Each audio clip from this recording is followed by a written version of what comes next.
ब्रह्मा तस्मै श्री गुरवे नमः।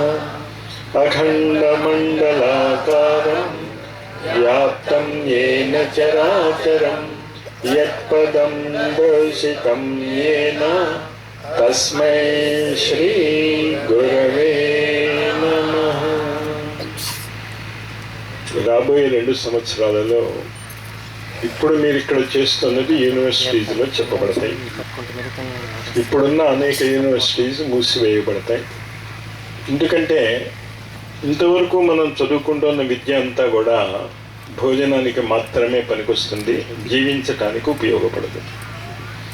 జీవించటం చేత కాకపోతే ఎంత సంపాదించినా ఒకటే. దీనికి శ్రీరాముడు, భరత శత్రుఘ్నులు, లక్ష్మణుడు, హనుమంతుడు పనిచేస్తున్నారు త్రేతాయుగం నుంచి ఈ రోజు కోసం. ఈ కంటిన్యూటీ ఎలా జరుగుతుందో తెలుసుకుని మనం ఈ సత్రయాగం అనేటటువంటి ప్రయత్నం ఎందుకు చేస్తున్నామో అర్థం చేసుకోండి. ఏ యూనివర్సిటీలో చదివినా వచ్చే డిగ్రీ ఒకటే. ఆక్స్ఫర్డ్ యూనివర్సిటీలో చదివినా, కాలిఫోర్నియా యూనివర్సిటీలో చదివినా, మాస్కో యూనివర్సిటీలో చదివినా, ఢిల్లీ యూనివర్సిటీలో చదివినా, ఏ యూనివర్సిటీలో చదివినా మీకు ఎంఎస్సి డిగ్రీ ఉంటే అందరూ ఎంఎస్సీలే. ఇంగ్లాండ్లో చదివావా, రష్యాలో చదివావా, అమెరికాలో చదివావా, ఏ గదిలో కూర్చొని చదివావా నోడు అడిగాడు. నీకు జ్ఞానం ఉంటే చాలు. అలాగే మొత్తం ఆధ్యాత్మికత 3 మీద ఆధారపడి ఉంటుంది. అది మీరు బాగా అర్థం చేసుకోండి. మొత్తము ఆధ్యాత్మికత జీవన విధానం మీద ఆధారపడి ఉంటుంది. జీవించే కళ, ఎలా జీవించాలో తెలుసుకోవాలి. జీవించే విజ్ఞానము, సైన్స్ నేర్చుకోవాలి. జీవించే టెక్నిక్ నేర్చుకోవాలి, టెక్నాలజీ నేర్చుకోవాలి. దీనికి త్రేతాయుగంలోనే శివుడు రాముడికి ఒక వచనం ఇచ్చాడు. నీ రామావతారం కల్కి అవతారంలో రాబోయే ముందు నేను నీ జ్ఞానాన్ని ప్రపంచానికి అందజేస్తాను. శివుడు రాముడికి రావణాసుర యుద్ధం జరిగిపోయాక ఈ వచనం ఇచ్చాడు, ప్రామిస్ చేశాడు. రామరాజ్య స్థాపనకి కావాల్సినటువంటి జ్ఞానాన్ని నేను భారతదేశంలో పుట్టి శివుడి అంశగా, శివావతారంగా, పరిపూర్ణావతారంగా పుట్టి ఈ జ్ఞానాన్ని ముందు ప్రపంచానికి అందజేస్తాను. వైశాఖ శుద్ధ పంచమి ఆ అవతారం జన్మించింది. శంకరాచార్యులు వారి యొక్క ఈరోజు తెలుసు కదా ఆయన జన్మదినం చేత రామరాజ్య స్థాపనకి ఆధారభూతమైనటువంటి జ్ఞానం అంతా కూడా శంకరాచార్యుల వారి రచనలో ఉన్నది. 16 ఏళ్ల వయస్సే అయింది. దాని తర్వాత వ్యాసుడు ఇంకో 16 ఏళ్ళు ఇచ్చాడు, 32. ఈ 32 అనేటటువంటిది మన పళ్ళ సంఖ్య. పైన 16, కింద 16. జ్ఞానం అంతా కూడా దంతంలోనే ఉంటుంది. అందుకే తప్పుడు ఉపయోగం చేసేటటువంటి అఘోరీలాన్ని పూర్వకాలంలో ఏం చేసేవారంటే వాళ్ళని పట్టుకుని పళ్ళు ఊడగొట్టేవారు. పళ్ళు ఊడిపోతే మంత్రాలు పనిచేయవు. శంకరాచార్యుల వారి వయస్సు మొత్తము జ్ఞానాన్ని విస్తరింపజేయటానికి రకరకాలుగా ఆయన ఉపయోగించుకున్నాడు. ఆయన రాయనటువంటి సబ్జెక్ట్ లేదు, అన్ని విషయాల మీద ఆయన రాశాడు. ముఖ్యంగా శారీరక శాస్త్రం మీద ఆయన రాసినటువంటి పుస్తకం చాలా తక్కువ మంది తెలుసు. అసలు శరీరం గురించి ఆయన చాలా చాలా చాలా రాశాడు. ఆయన శరీరాన్ని ఎలా ఉపయోగించుకోవాలి అని. కానీ వీటన్నిటికంటే ముఖ్యం ఏంటి అంటే శంకరాచార్యులు వారు మన జీవించే కళలో నిద్రపోవటం ఎలాగో నేర్పారు. మనకి చాలామందికి నిద్రపోవటం రాదు. నిద్రపోవటం వచ్చు కానీ నిద్రపోవటం రాదు కదా. మనకి నిద్రపోవటం వస్తే పడుకునేటప్పుడు మీరు పూర గుడిసెలో పడుకుని మీరు కళ్ళు తెరిచేసరికి దాన్ని బంగారు మందిరంగా మార్చుకోవచ్చు. సంభవమే. అలా చేసినటువంటి గురువులు ఈనాడు సమాజంలో ఉన్నారు. ఎక్కిరాల కృష్ణమాచారి చెప్తూ ఉండేవారు, బాంబేలో ఇద్దరికి బంగారం తయారు చేసే విద్య వచ్చు. పేర్లు ఎందుకు చెప్పను అంటే, బంగారం తయారు చేసే పేర్లు చెప్తే ఇంకా ఆయన్ని మీరు జీవించనివ్వరు, అందరూ వెంటపడతారు అని. నాకు ఆయన పేరు చెప్పలేదు, నాకు తెలీదు. కానీ గుంటూరులో కూడా ఒకడున్నాడు అని అంటూ ఉండేవాడు ఆయన. అంచేత ఇప్పుడు మనం చెప్పుకుంటున్నటువంటివి కాకమ్మ కబుర్లు కాదు, తెలిసినటువంటి జ్ఞానమే. కానీ అది నేర్చుకోవటానికి అలాంటి విద్య ఉంది అని మనకి తెలియటం లేదు. సువర్ణ విజ్ఞానం అన్నా, పరశువేది అన్నా, నిద్రపోవటం ఎలాగా అనేటటువంటి విజ్ఞానం. ఇది మొట్టమొదట మనం అవగాహన చేసుకోవాలి. మనకి నిద్రపోవటం రాదు. నిద్ర ఎలా ఉండాలి? పడుకుంటాము అనుకున్న మరుక్షణం మీరు గాఢ నిద్రలోకి వెళ్ళిపోగలగాలి. ఎన్ని గంటలు ఎన్ని నిమిషాలకి లేస్తాము అంటే ఖచ్చితంగా అన్ని గంటలు అన్ని నిమిషాలకి లేవగలగాలి. అది వస్తే మీకు నిద్రాస్థితి కొంచెం అవగాహన అయింది, దాని మీద నియంత్రణ వచ్చింది అని అర్థం. ఈ నియంత్రణ వచ్చిన తర్వాత ఈ నిద్రాస్థితిని మాండూక్యోపనిషత్తులో కారణ జగత్ అంటారు. ఈ మొత్తం సృష్టికి కారణం ఆ నిద్రాస్థితే. నిద్రాస్థితికి ఇంకొక పేరు మీరు చెప్పుకోవచ్చు, లయస్థితి. లయం అయిపోతాం, మళ్ళీ లేస్తాం, లయం అయిపోతాం, మళ్ళీ లేస్తాం. ఇది నష్టపోదు. ప్రళయం అంటాం మనం. ప్రళయం అయినప్పుడు ఏం జరగదు, అన్ని నిద్రాస్థితిలో వెళ్ళిపోతాయి, రూపరహిత స్థితిలోకి వెళ్ళిపోతాయి. మళ్ళీ సృష్టి స్టార్ట్ అయినప్పుడు మళ్ళా పైకి లేస్తుంది. మీ నిద్ర కూడా అంతే కదా. పడుకునేటప్పుడు మీరు ఏ బాధతో పడుకున్నారు, ఏ ఆనందంతో పడుకున్నారు, ఎలాంటి మానసిక స్థితిలో పడుకున్నారు, ఎలాంటి సమస్యలతో పడుకున్నారు, లయం అయిపోతాయన్నీ. మీరు ఉండరు, సమస్యలు ఉండదు, ప్రపంచం ఉండదు, బాధ ఉండదు, సుఖము ఉండదు, రెండు ఉండవు. మళ్ళీ నిద్రలేస్తారు. నిద్ర లేవగానే అన్నీ వచ్చేస్తాయి మీ దగ్గరికి. ఇది కనుక మీకు అర్థమవుతే శంకరాచార్యులు వారు ప్రపంచానికి అందజేసినటువంటి టెక్నిక్ మీకు అర్థమవుతుంది. పడుకునేటప్పుడు ఏ సమస్యతో పడుకున్నారో దాని కారణాన్ని మీరు నిద్రలో తీసివేయవచ్చు. శాస్త్రం అది చెప్తుంది. నిద్ర అంటే ఓ బ్లాంక్ స్టేట్ కాదు. నిద్ర అంటే కారణ స్థితి, కారణ జగత్ అంటాం. అందుకే దాన్ని ఈ మొత్తం సృష్టికి కారణం ఆ నిద్రాస్థితే. అంచేత నిద్రాస్థితిలో కావలసినటువంటి మార్పులు తయారు చేసుకోగలిగేటటువంటి స్థితిని నిద్రాస్థితి అన్నాం మనం. సమాధి స్థితి అంటాం. సమంగా బ్యాలెన్స్డ్గా ఉన్నటువంటి ధీ, బుద్ధి కాదు ధీ. అది తర్వాత మనం మాట్లాడుకున్నాం తర్వాత క్లాసులో. ఇవాళ ఆ శంకరాచార్యులు వారు ఎలాంటి వాళ్ళకి ఇది నేర్చుకునే అర్హత ఉన్నది అని చాలా స్పష్టంగా చెప్పారు. ఏంటి నేర్చుకునేటటువంటి అర్హత? సువర్ణ యోగము. సువర్ణము అంటే బంగారం అని ఒక అర్థం ఉంది, ఇంకోటి మంచి అక్షరాలు, చెడు అక్షరాలు కావు. మొత్తం ప్రపంచానికి శాంతి అనేటటువంటి వర్ణాన్ని, ఆనందాన్ని మీరు మీ నిద్రాస్థితిలో ఇవ్వగలరు. కానీ అప్పుడు దాన్ని నిద్రాస్థితి అనం. ఏమంటాం? దాన్ని సమాధి స్థితి అంటాం.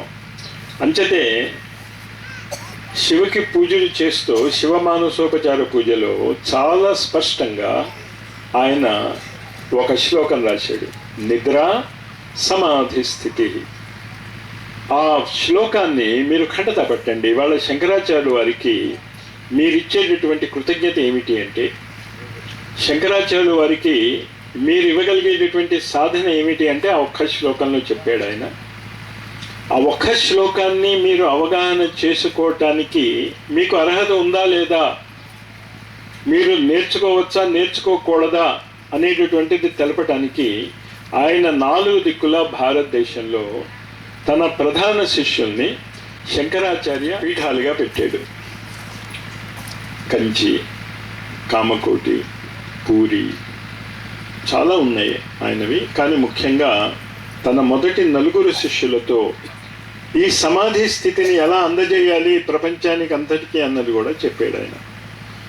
ఇప్పుడు నేను వాళ్ళ పేర్లు చదివి వాళ్ళ లక్షణాలు చెప్తాను, అవి మీలో ఉన్నాయో లేదో చూసుకోండి. నాలుగింట్లో ఏ ఒక్క లక్షణం మీలో ఉన్నా కూడా మీరు శంకరాచార్య వారు చెప్పినటువంటి సమాధి స్థితికి వెళ్ళగలరు. ఈ సమాధి స్థితిలో ఉన్నప్పుడు మీ మనస్సులు ఎలా ఉంటాయి, మీరు ఏ విధంగా జీవిస్తారు అని ఈ శ్లోకంలో చెప్పాడు ఆయన. నాతో పాటు మీరు అనండి, ఆత్మాత్వం అంటే నీవే ఆత్మవి. గిరిజామతి,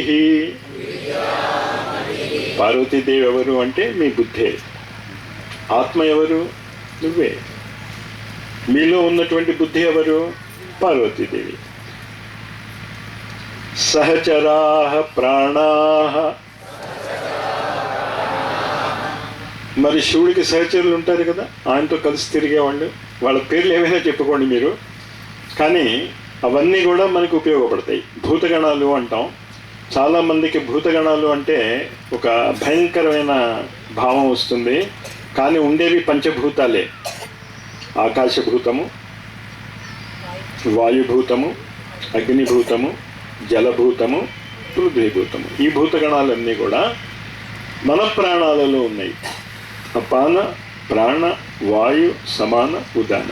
ఇవి ఈ 5 కూడా సహచరా, మీ యొక్క సహచరులు, మీతో పాటు కలిసి పనిచేస్తాయి.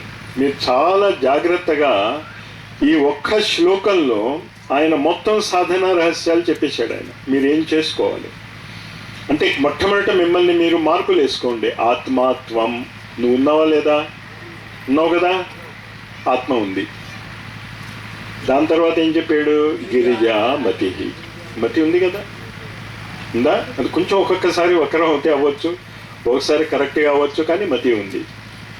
సహచరాః ప్రాణాః, పంచప్రాణాలు ఉన్నాయి కదా, అంటే మీకు అర్హతలు ఉన్నట్టేనా ఆ శ్లోకంలో చెప్పినవి చూసుకోండి. అందరికీ ఇంతవరకు ఫుల్ మార్క్స్ ఇచ్చేసుకున్నారు కదా, మీరు 100కి 100 మార్కులు వేసుకునేటట్టున్నారు మీరు.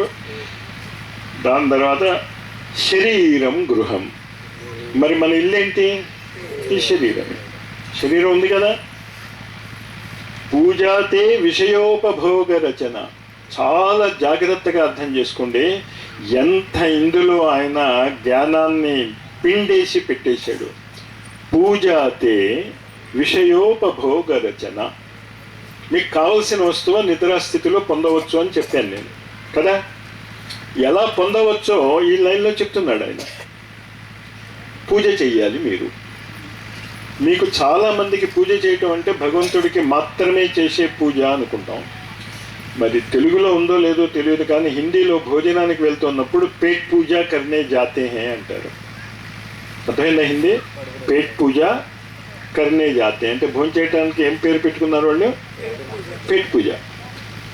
అంచేత ఆకలి వేసినప్పుడు నోటి ద్వారా ఆహారాన్ని తీసుకుంటాం, అది ఒక పూజ. చూడాల్సి వచ్చినప్పుడు కన్నుతో చూస్తారు, అది ఒక పూజ. వినాల్సి వచ్చినప్పుడు చెవులతో వింటారు, అది ఒక పూజ. ఏదైనా ముట్టుకోవాలి అనుకున్నప్పుడు చర్మాన్ని కానీ చేతిని కానీ ఉపయోగిస్తాం, అది స్పర్శ.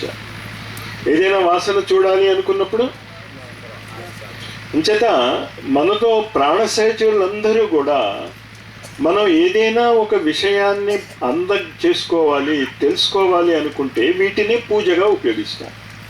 అందుకే దీన్ని పంచోపచార పూజ అంటాం. భగవంతుడికి మాత్రమే కాదు మీరు చేసేది పంచోపచార పూజ. మీరు ఏ పని చేస్తున్నా కూడా పంచోపచార పూజ అవుతుంది. విషయోపభోగ రసన పూజ, విషయాలను మీరు అనుభవిస్తున్నప్పుడు, దాన్ని మీరు తీసుకోవాలని ప్రయత్నిస్తున్నప్పుడు, దానికి మీరు చేసేటటువంటి పనులన్నీ కూడా పూజ అన్నది అర్థం అవుతే మీకు కావలసిన పదార్థాన్ని నిద్రలో సృష్టించుకోవచ్చు. అంచేత దీన్ని మళ్ళీ జాగ్రత్తగా వినండి. పూజాతే విషయోపభోగ రచన నిద్రా సమాధి స్థితి. నిద్రే సమాధి స్థితి. మీరు ప్రతిరోజు సమాధిలోకి వెళ్తున్నారు, కానీ దాన్ని నిద్ర అంటున్నారు. ఇంకేంటే పైన చెప్పినవి మీకు అవగాహన రాలేదు. ఏంటో పైన చెప్పినవి?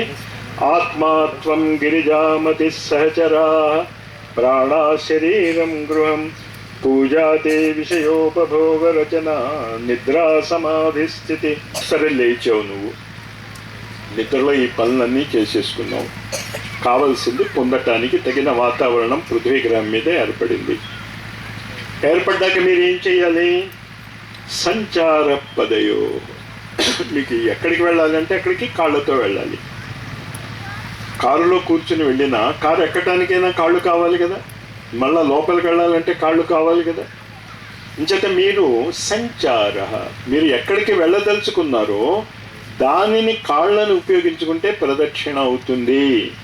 అదే మీకు ప్రదక్షిణ విధానం చెప్పాను. ఎన్నిసార్లు చేసుకోమని చెప్పాను? ఇష్టం, అది మీ కోరికలు ఉంటే చేసుకోండి. అంచేత ఇంకోటి కూడా చెప్పాను, ఒకేసారి మీరు చేసేసుకోగలిగితే మంచిది. లేకపోతే మీరు 9 ప్రదక్షిణాలు 12 సార్లు రోజుకి. సంచార పదయో ప్రదక్షిణ విధి స్తోత్రాన్ని సర్వాగిరో. నీ నోట్లోంచి వచ్చినటువంటి మాట స్తుతింపబడుతుంది. వాక్శక్తికి అంత పవర్ వస్తుంది. వీడి నోట్లోంచి ఏదైనా మాట వచ్చిందంటే సరిపోతుంది. గురువు గారి చేత వరదానాలు ఎందుకు అడుగుతాం? ఆయన నోట్లోంచి మాట వస్తే సరిపోతుంది, స్తోత్రంగా మారిపోతుంది. అది అంచేత మీ అందరి మాటలు కూడా స్తోత్రంగా మారి.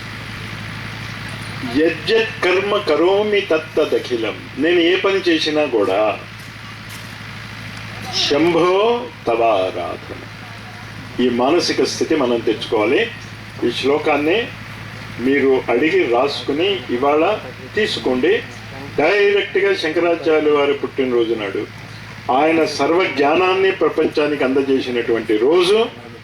స్వయంగా ఆయన యొక్క వాక్కులే మీరు వింటున్నారు. ఈ శ్లోకం ఇంకొకసారి చదువుతాను. ఆత్మాత్వం గిరిజామతి సహచరా ప్రాణా శరీరం గృహం పూజాతే విషయోపభోగ రచనా నిద్రా సమాధి స్థితి సంచార పదయో ప్రదక్షిణ విధి స్తోత్రాన్ని సర్వాగిరో యజ్జత్ కర్మ కరోమి తత్తదఖిలం శంభో తవారాధనం. ఈ లక్షణాలన్నీ మనలో ఉన్నాయి, నేర్చుకోవాలి. దీనికి రాముడి యొక్క కార్యక్రమం శివుడు ఎందుకు చేయాల్సి వచ్చింది అంటే, రాముడు తన కార్యక్రమాలు చేస్తున్నప్పుడు శివుణ్ణి స్మరించేవాడు. రామ హృదయంలో శివుడు ఉండేవాడు, శివుడు హృదయంలో రాముడు ఉండేవాడు. అంచేత అప్పుడు దాన్ని ఇప్పుడు ఆయన తీర్చుకుంటున్నాడు. దీన్ని చేయటానికి శిష్యులుగా మారాలి. మీరు శిష్యులుగా మారాలి అంటే 4 లక్షణాలు ఉండాలి మీరు. అందులో ఏ ఒక్క లక్షణం ఉన్నా మీరు ఇందాక చెప్పిన శంకరాచార్యుల వారి సాధనలో నిద్రని సమాధిగా మార్చుకోగలరు. అంటే జాగ్రత్తగా వినండి. మొట్టమొదటి శిష్యుడు శంకరాచార్యుల వారి ఫోటో కనుక మీరు చూస్తే ఆయనతో పాటు 4 కూర్చుని ఉంటారు. ఆ 4 దీన్నే చాతుర్వర్ణ్యం అని కృష్ణుడు అంటాడు. ఇప్పుడు మనం ఈ వర్ణాలు జాతులు అనే పిచ్చిలో పడి అసలు రహస్యాన్ని మర్చిపోయాం. ఉండేది 4 రకాలైనటువంటి మనుషులే, 5వ రకమైనటువంటి మనిషి ఉండడు. ఎవరు ఆ 4 రకాల మనుషులు చూసుకోండి. మొట్టమొదటిది పుట్టుకతోనే సిద్ధపురుషుడు. అంటే పుట్టుకతోనే వాడికి శక్తి అంతా ఉంది, దాన్ని ఉపయోగించుకుంటూ ఉంటాడు. అతన్ని హస్త మలకాచార్యుడు అనే శిష్యుడిగా శంకరాచార్యులు వారు దగ్గరికి తీసుకుని ఆయన ద్వారా ఒక పీఠం పెట్టారు. జన్మసిద్ధి. కొందరు ఇంగ్లీష్ తొందరగా నేర్చేసుకుంటారు, కొందరు పాటలు తేలిగ్గా పాడేయగలుగుతారు. అంచేత మీ సిద్ధి ఎందులో ఉందో చూసుకోండి. పుట్టుకతోనే ఆ యాంగిల్లో మీ జీవితాన్ని మార్చుకోండి. అప్పుడు మీరు హస్తమలకాచార్య కూటమిలో జరుగుతారు. శంకరాచార్యుల యొక్క ఒక శిష్యుడు ఈయన. రెండోది, మీకేమీ అక్కర్లేదు, గురువు చెప్పింది చేస్తారు. ఆయన ఏమి చెప్తే అది చేస్తాడు అంతే. కొత్తగా తనంతట తను బుర్ర ఏం పెట్టాడు. ఈ కోవలోకి చాలామంది రాగలరు. మీరు గురువుని అడగక్కర్లేదు, ఇది ఎందుకు చేయమంటున్నారు, అలా ఎందుకు చేస్తున్నారు, మీరు చెప్పింది చేస్తాం. అతను ద్వారా ఒక పీఠం పెట్టించారు శంకరాచార్యుల వారు. అది పద్మపాదాచార్యుడు. ఈయన ముందు పేరు విష్ణువు, కానీ పద్మపాదాచార్యులను ఎందుకంటాడు అంటే ఈయనకి ఏ లక్షణం చెప్పుకుందాం మనం? గురువు చెప్పింది చేసేస్తాడు. ఒకసారి కాశీలో విష్ణు అనేటటువంటి వ్యక్తి గంగకి అవతల ఒడ్డున ఉన్నాడు, శంకరాచార్యుల వారు యువతల ఒడ్డున ఉన్నాడు. శంకరాచార్యుల వారు పేరు పెట్టి పిలిచారు, విష్ణు రా అని. ఇంకా నది అడ్డంగా ఉంది, నేను ఎలా వెళ్తాను అని ఆలోచించలే, గురువు చెప్పాడు చేసేస్తున్నాను, నడుచుకుంటూ వచ్చేసాడు. గంగా నది అతని ఆ శ్రద్ధ, ఆ వినయానికి ఆనందించి అతను అడుగు వేస్తుంటే కిందన ఒక పద్మం వచ్చింది. అంచేత అతనికి తెలియదు నేను నీళ్ళ మీద నడుస్తున్నాను, గురువు పిలిచాడు వెళ్తున్నాను. అందుకని అప్పటి నుంచి ఆయన్ని పద్మపాదాచార్యులు అని పిలుస్తాం. మొదటి లక్షణం ఏంటి? జన్మతోనే మీకు ఏదో ఒక సిద్ధి ఉంది. బాగా పాడగలరు, బాగా రాయగలరు, బాగా డ్యాన్స్ చేయగలరు, బాగా క్రికెట్ ఆడగలరు. బాగా క్రికెట్ ఆడేవాళ్ళు కూడా దేశ సేవ చేస్తున్నారు కదా, వాళ్ళు బాగా ఆడి గెలిస్తే దేశానికే కదా పేరు వచ్చేది. ఇంకైతే జన్మసిద్ధి అంటే సిద్ధ పురుషులు అనుకోకండి, మీకు ఏదో ఒక విద్య ఉండే ఉంటుంది గ్యారంటీగా, ఉన్నదే ఆలోచించుకోండి. అలాంటి వాళ్ళు శంకరాచార్యుల వారి యొక్క హస్తమలకాచార్యుడి యొక్క మార్గంలో వెళ్తారు, ఆ పీఠ మార్గంలో వెళ్తారు. రెండవది ఏంటి?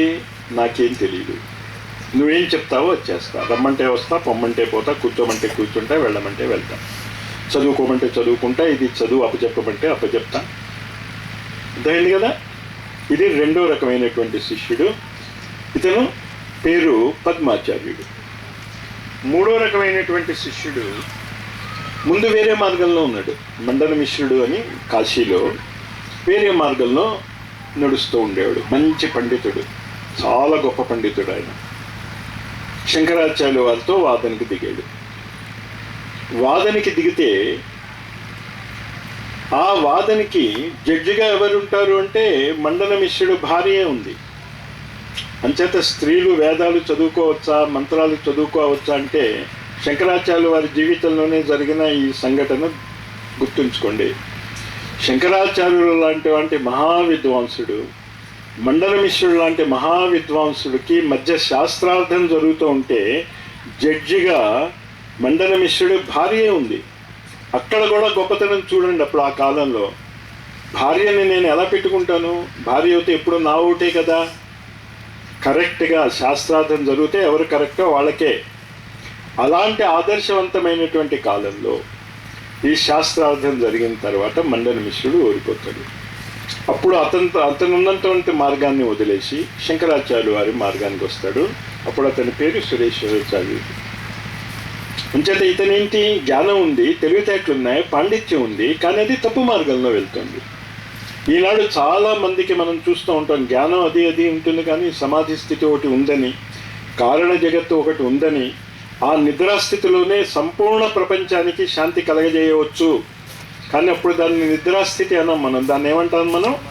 సమాధి స్థితి. అది శంకరాచార్యుల వారు మనకు అందించింది. అంచేత అది వేరే ఒక సన్యాసులకి మాత్రమే, ఆ సంస్థకి చెందిన వాళ్ళకి మాత్రమే కాదు. ఈ జ్ఞానం ఎవరికైనా ఉంటుంది మీరు తీసుకోగలిగితే. అంచేత ఏదో ఒక ఇంజనీర్ గాను, డాక్టర్ గాను, పొలిటీషియన్ గాను, బిజినెస్ మ్యాన్ గాను, సైంటిస్ట్ గాను బాగా పేరు తెచ్చుకున్నారు. కానీ వాళ్ళకి నిద్రాస్థితిలో సమాధి లేదు. ఆ వైజ్ఞానికులకి కూడా, ఆ గొప్ప గొప్ప పండితులకి కూడా ఈ సమాధి స్థితి ఎలా నేర్పారు అనేటటువంటి సంస్థ సురేశ్వరాచార్యుడు పెట్టారు. నాలుగోది, ఏది రాదు, ఏం చెప్పు అర్థం కాదు, మీరు ఎంతైనా చెప్పండి మాకు అర్థం కాదు. నేనేం చేయగలనంటే మీ బట్టలు ఉతకగలను, మీ సేవ చేయగలను అని ఒకడు వచ్చాడు. పద్మపాదుడు లాంటి వాడు కూడా, గురువు యొక్క శిష్యుడు ఎలాంటి వాడు? పద్మపాదుడు చెప్పింది చేస్తాడు. అంచేత ఒకసారి శంకరాచార్యుల వారు బట్టలు ఉతకటానికి ఈ తోటకాచార్యుడు, ఆయన పేరు తర్వాత వచ్చింది తోటకాచార్యుడు అని, ఆయన బట్టలు ఉతకటానికి వెళ్ళాడు. శంకరాచార్యుల వారు పాఠం మొదలెట్టాలి, అతను ఇంకా బట్టలు ఉతికి రాలేదు, అతన్ని రానివ్వండి అన్నాడు. అప్పుడు పద్మపాదుడు అన్నట్ట, ఆయన వస్తే ఎంత, రాకపోతే ఎంత, గోడకి చెప్పుకోవటమే కదా, మీరు చెప్పేయండి. ఆ క్షణం వరకు అతనికి ఏమీ రాదు, కేవలం గురువుకి సేవ చేయగలడు, గురువుకి కావాల్సింది అందజేయగలడు. అతను రావాల్సిందే అన్నాడు. అంటే మిగతా వాళ్ళు ఉన్నారు కదా ఒక గ్రూపు. ఎందుకండి ఆయన వచ్చినా ఒకటే రాకపోయినా ఒకటే, ఇన్నేళ్ల బట్టి మీరు చెప్తున్నారు, కానీ ఆయనకేమీ అర్థం కాలేదు, అతనికి ఏమీ అర్థం కాదనే చెప్తున్నాడు కదా, మీ సేవ చేసుకుంటున్నాడు, సేవలోనే ఉండేవని అన్నారు. కాదు, అతను రావాల్సిందే అంటాడు శంకరాచార్యులు వారు. వస్తాడు అతను. వచ్చాక వీళ్ళని అడుగుతాడు, ఏమన్నారు మీరు ఇతన్ని అని. ఏం తెలుసండి అతనికి, ఏమీ రాదు, ఇన్నాళ్ళ బట్టి 12 ఏళ్ల బట్టి 14 ఏళ్ల బట్టి మీ దగ్గర విద్య నేర్చుకుంటున్నాం, మా సంస్థానాలలో వచ్చేటటువంటి శిష్యులకు సమాధి స్థితి గురించి చెప్తున్నాం, ఇతనికి ఏమీ అర్థం కాదు కదా అన్నాడు. తోటకాచార్య అవుతే నువ్వు స్తుతి చెయ్యి అన్నాడు. ఆ క్షణం నుంచి అతనిలో మొత్తం జ్ఞానం వచ్చేసింది. 4 రకాలైనటువంటి శిష్యులు ఉంటారు. గురువు చెప్పింది ఏమీ అర్థం కాలేదు, కానీ గురు సేవ చేయగలరు. మీలో మీరు ఎక్కడ చెందుతారో ఊహించుకోండి. రెండో వాళ్ళు ఎవరు? పాండిత్యం ఉంది, జ్ఞానం ఉంది, కానీ ఈ దారిలో లేదు. వాళ్ళకు కూడా ఈ మార్గంలో వెళ్ళవచ్చు. ఇంకోడవుడు ఆయన చెప్పింది చేస్తాడు, చెప్పింది చదువుతాడు, ఎందుకు అని అడగడు, పూర్తిగా సమర్పణ చేసుకుని ఆయన చెప్పినట్టు చేస్తాడు. అంతకంటే ముందున్నవాడు జన్మతః సిద్ధ పురుషులు. ఈ 4గింట్లో ఖచ్చితంగా ఎవరో ఒకళ్ళ మనం ఉంటాం గ్యారెంటీగా కదా. అంచేత ఈ శంకరాచార్యుల వారి యొక్క ఈ ఆత్మజ్ఞానం నేర్చుకోవటానికి అర్హత ఎవరికి ఉంది? అందరికీ ఉంది. ఏదో ఒక్కొక్కరికి చెందుతాం కదా. అంచేత ఈ అద్భుతమైనటువంటి రోజు, దీన్ని టెక్నికల్ భాషలో అద్వైతము అంటారు. అంటే ఈ ప్రపంచం అంతా ఏమీ లేదు, ఉన్నది ఒకటే ఆ నిద్రాస్థితి, సమాధి స్థితి. అందులోంచి ఈ సృష్టి వస్తూ ఉంటుంది, సృష్టి పోతూ ఉంటుంది. అంచేత ఇక్కడ నేర్చుకోవాల్సినటువంటి క్లాసెస్లో ముఖ్యంగా ఏమిటి అంటే, మనం చేస్తున్నటువంటి పని ప్రపంచ శాంతికి ఉపయోగపడేటట్టు చేస్తున్నామా అని మీరు అనుకుంటూ ఉంటే మీరే ఎక్కడికి వెళ్ళక్కర్లేదు, ఏమీ చేయక్కర్లేదు. మీ ద్వారా ఆ శాంతి కలగకుండా ఉంటే చాలు.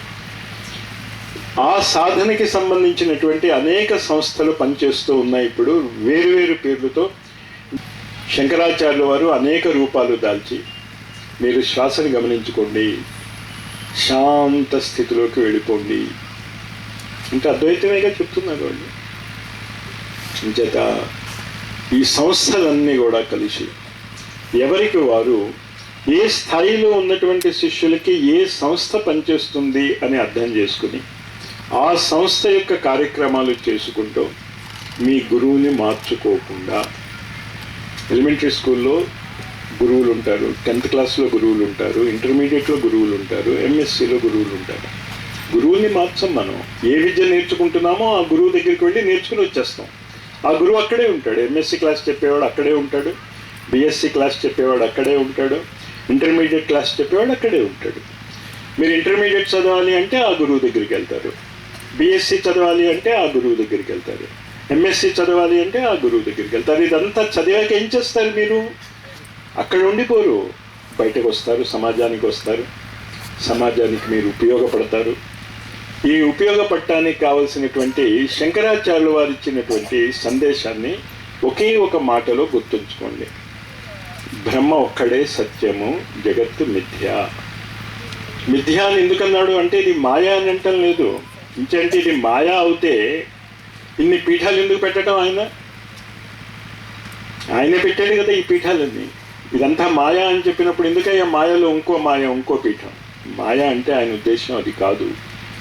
నువ్వు ఇది నిన్ను ప్రభావితం చేస్తుంది అనుకుంటున్నావు, తప్పు. నువ్వు కావాలంటే దాన్ని మార్చుకోవచ్చు, నీ ఇష్టం వచ్చినట్టు చేసుకోవచ్చు. దేన్నైనా నీ ఇష్టం వచ్చినట్టు మార్చుకోగలిగితే అది మాయే కదా. భావం అర్థమైందా? కానీ ఇదంతా దేని వల్ల జరుగుతోంది? ఆ సమాధి స్థితి వల్ల జరుగుతుంది, ఆ బ్రహ్మ యొక్క స్థితి వల్ల జరుగుతుంది. ఇంతటి కాసేపు కళ్ళు మూసుకుని మిమ్మల్ని మీరు నిద్రాస్థితికి వెళ్ళిపోవటానికి ప్రయత్నం చేయండి. నిద్రాస్థితి అంటానికి నువ్వేం చేయక్కర్లే. ఇంకంటే నువ్వేం చేసినా నువ్వు మెలకుగానే ఉంటావు అన్న సంగతి గుర్తుంచుకోండి. చెప్పింది అర్థం చేసుకోండి. చాలా తేలికైన విధానం ఇది. ఈ రాంచీ బిహార్ స్కూల్ ఆఫ్ యోగాలో ప్రపంచాన్ని ఎలా మార్చుకోగలరు అనేటటువంటిదే ఆ యోగ నిద్రలో చెప్తున్నారు మీకు. ఈ శంకరాచార్యుల వారి యొక్క సందేశమే. ఇంచేత ఆ నిద్రలోకి వెళ్ళండి, నిద్రలోకి వెళ్ళండి. మీరందరూ నిద్రపోతూ ఉంటే నేను మాత్రం ఎందుకు నిద్రపోకూడదు? ఇంచేత నేను నిద్రపోతున్నాను. నిద్రపోవటానికి పద్మాసనాలు వేసుకోక్కర్లేదు, శరీరాన్ని ఏం మార్చుకోక్కర్లేదు. ఇంకంటే మీరు ఈ ఆసనాలు అవి వేస్తూ కూర్చుంటే మీరు శరీరం మీద ఉంటారు. శరీరం మీద జ్ఞానం ఉన్నంత వరకు మీరు మెలకుగానే ఉంటారు. నేను అంటున్నది ఆ మానసిక స్థితి, అశాంత మానసిక స్థితి. నిద్రపోతే పైన ఏం చప్పుళ్ళు వినిపించవు, మీకు మీ శరీరం గురించి ఏమీ తెలియదు.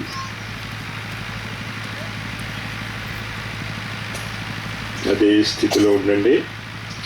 ఆ మానసిక స్థితి తెచ్చుకుని పుట్టినరోజు నాడు వ్యక్తి యొక్క శక్తి చాలా ఎక్కువ పనిచేస్తుంది. అందుకే పుట్టినరోజులు జరుపుకుంటాం. శంకర జయంతి నాడు శంకరాచార్యుల యొక్క ఈ అద్వైత సిద్ధాంతాన్ని మనలో దింపుకొని సమాధి స్థితికి మనం చేరుకుంటున్నాం. అలాగే ఉండండి. సంస్కృత్ శ్లోకాల్ని వినండి. తోటకాచార్యులు వాడు రాశాడు ఈ పాట. తోటకాచార్యులు అంటే చెప్పాను కదా, ఏమీ తెలియనటువంటి వాడు. గురు సేవ మాత్రమే చేయగలను, బట్టలు అవే ఉతకగలను, కానీ గురువుకి ఏమీ చేయలేను అన్నటువంటి వాడు ఆ రోజు గురువు యొక్క ఆశీర్వచనాలతో ఈ పాట రాశాడు. స్తోత్రం చూసుకోండి.